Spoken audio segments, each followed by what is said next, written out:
C'est encore réel. Très bien. Paris, 6e arrondissement, on y va. Bonjour Jean-Pierre Lecoq, vous êtes le maire LR du 6e arrondissement de Paris, conseiller régional d'Île-de-France. Là-bas, on parle d'une baisse possible de 50% des doses, c'est ça? Racontez-nous, parce que c'est ça aussi le terrain.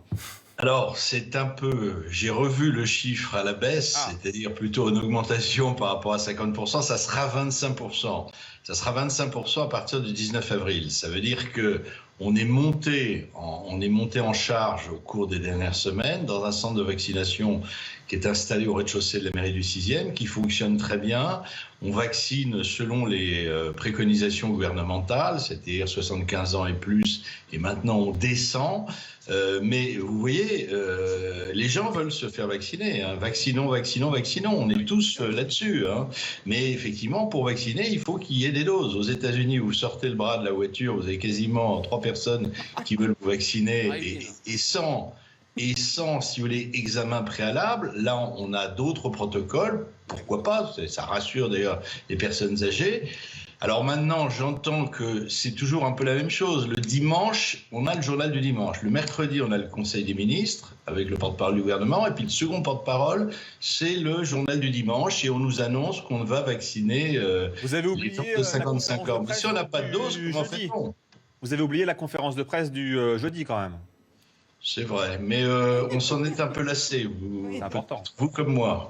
Monsieur le maire, blague à part, un peu plus sérieusement, lorsqu'on dit ce matin en une du JDD, c'est là, dès demain, tous les plus de 55 ans pourront être vaccinés, parce que bon, ça c'est le résultat de la non-conf de presse de jeudi, donc on l'a fait ce matin dans les colonnes du JDD. Vous en pensez quoi? Vous vous dites on se fout de nous ou pas?